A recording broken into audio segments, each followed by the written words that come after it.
ചെറിയ ചെറിയ തെറ്റിൻ്റെ പേരിൽ ഇങ്ങനെ നിങ്ങളെന്താ അപ്പം എനിക്ക് ചെയ്തെന്നത്? വൈകുന്നേരം കഷ്ടപ്പെട്ട് ഭർത്താവ് ജോലിയൊക്കെ കഴിഞ്ഞിട്ട് മുഖം വിയർത്ത് നിങ്ങൾക്ക് വേണ്ടി പകലന്തിയോളം വേദനിച്ച് അധ്വാനിച്ച് ഈ പുരുഷന്മാരൊക്കെ മനസ്സിൽ ഓരോ 30-ാം തീയതി ആകുമ്പോൾ, ഒരു മിഡിൽ ക്ലാസ് ആണെങ്കിൽ പ്രത്യേകിച്ച് 1-ാം തീയതി ആകുമ്പോൾ മനസ്സ് തീയാണ്. എങ്ങനെ സ്കൂളിലെ ഫീസ് കെട്ടും, എങ്ങനെ ബസ് ഫീസ് കൊടുക്കും, എങ്ങനെ വീട്ടിലെ ചിലവ്, എങ്ങനെ വണ്ടിയുടെ EMI കെട്ടും, അല്ലേ? ഇങ്ങനെ പല പല സാമ്പത്തിക ബുദ്ധിമുട്ടും അനുഭവിക്കുന്നവരാണ് 99% ആളുകളും. 1% വാപ്പയമ്മയും പൈസ ഉണ്ടാക്കിയിട്ട് അല്ലെങ്കിൽ ബിസിനസ് ചെയ്ത് പൈസ ഉള്ള വരുമാനമുള്ള 1-2% കേരളത്തിലുള്ളൂ. ബാക്കി 98%, 95% കേരളത്തിൽ മിഡിൽ ക്ലാസ് എന്നാ പറയാം. മിഡിൽ ക്ലാസ് ആണ്, സാധാരണക്കാർ. അതിൽ തന്നെ ഒരുപാട് ആളുകൾ ബിലോ ആവറേജ് ആണ്, സാധാരണക്കാരിലും താഴെ.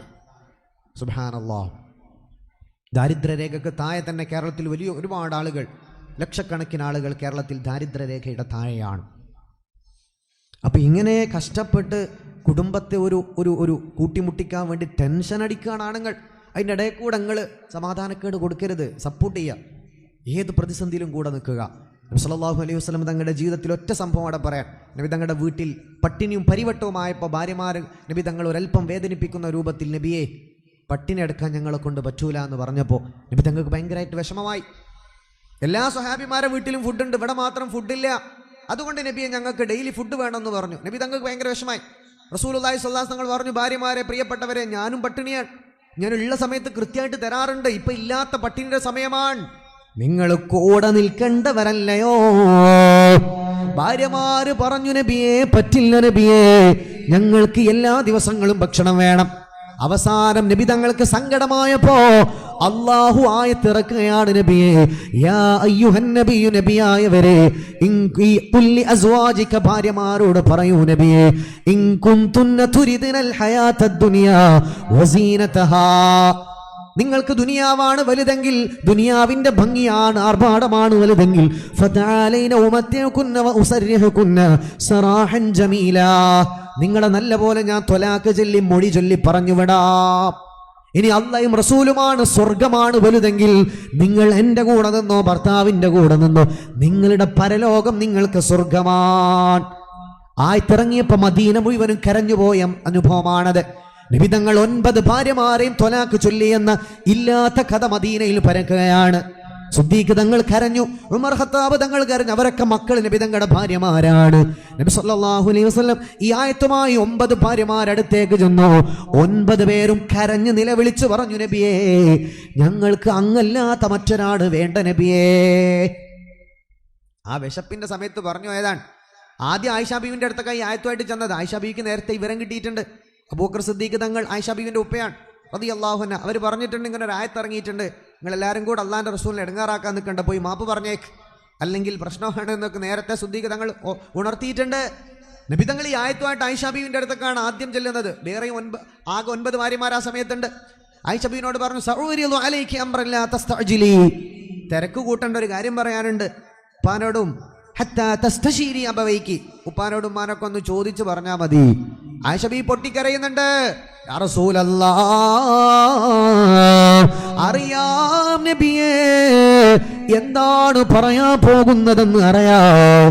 വേണ്ട നബിയേ, അങ്ങല്ലാതെ മറ്റൊരാള് വേണ്ട നബിയേ, അതുകൊണ്ട് അഖ്താറുല്ലാഹ വറസൂലഹു, ഞാൻ അങ്ങയെ തെരഞ്ഞെടുത്തു നബിയേ, എനിക്ക് അങ്ങ് മതി നബിയേ, എനിക്ക് വേറൊന്നും വേണ്ട നബിയേ, ഏത് പ്രതിസന്ധിയിലും ഞാൻ കൂടെ നിൽക്കുകയാണ് നബിയെ, നിങ്ങൾ വേദനിക്കണ്ട, എന്ത് സങ്കടത്തിലും ഞാൻ കൂടെ ഉണ്ട് നബിയേ.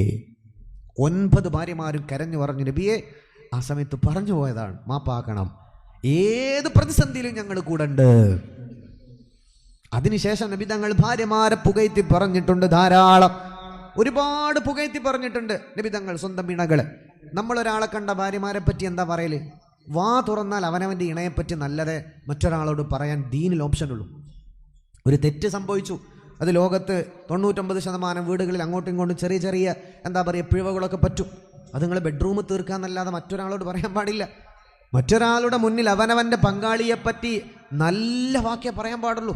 നബി സല്ലല്ലാഹു അലൈഹി വസല്ലം തങ്ങൾ ഒരുപാട് ഹദീസ് ഉണ്ട്, ഇതെല്ലാം കൂടെ പറയാൻ നമുക്ക് സമയമില്ല.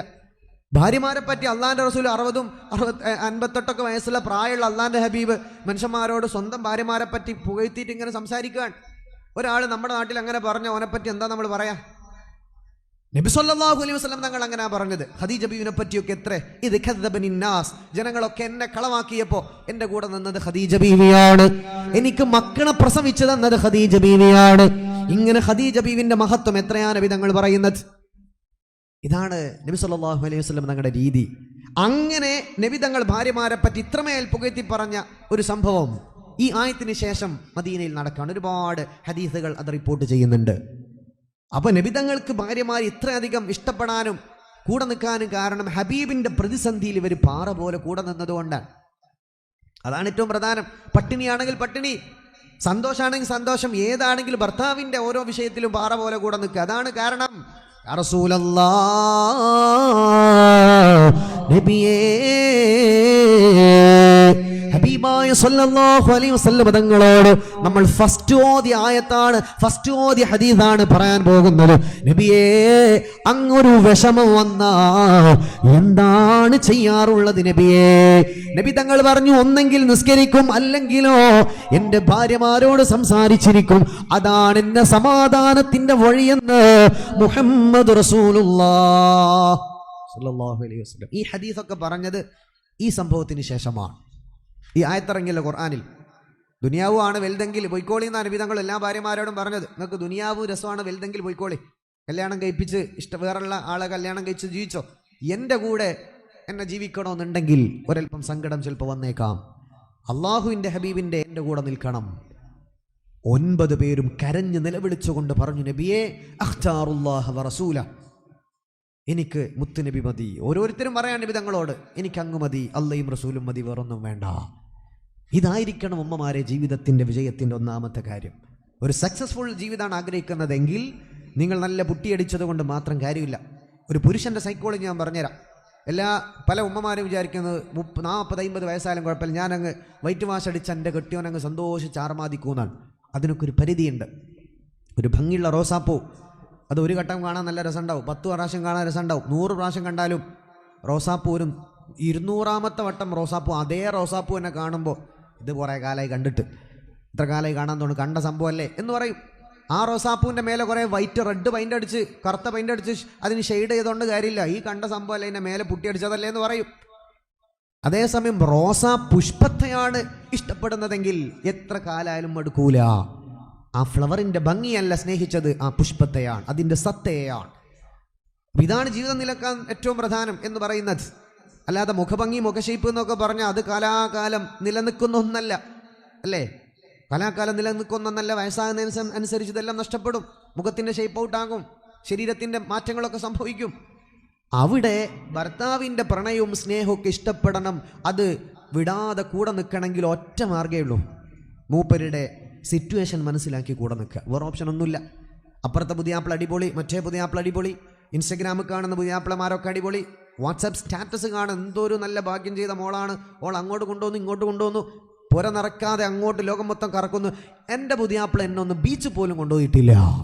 ഇതിൻ്റെ പേരിൽ ഭർത്താവിനെ ടെൻഷൻ അടിപ്പിക്കുന്ന സ്വഭാവമൊക്കെ ഒന്ന് വൈൻഡപ്പ് ചെയ്യുക, സ്റ്റോപ്പ് ചെയ്തേക്ക്. വളരെ വളരെ സീരിയസ് ആയിട്ട് പറയാൻ, നിങ്ങൾ ഇൻസ്റ്റയിലും അവിടെയും ഇവിടെ യൂട്യൂബിലും കപ്പിൾസ് അതൊന്നും ഏറ്റവും നല്ല ലൈഫാണെന്നൊന്നും കരുതണ്ട. നിങ്ങളൊക്കെ അറിയുന്ന ഒരുപാട് സെലിബ്രിറ്റികൾ എൻ്റെ ഇൻസ്റ്റാഗ്രാമിൽ വന്ന് എനിക്ക് സങ്കടം മെസ്സേജ് അയച്ചിട്ടുണ്ട്.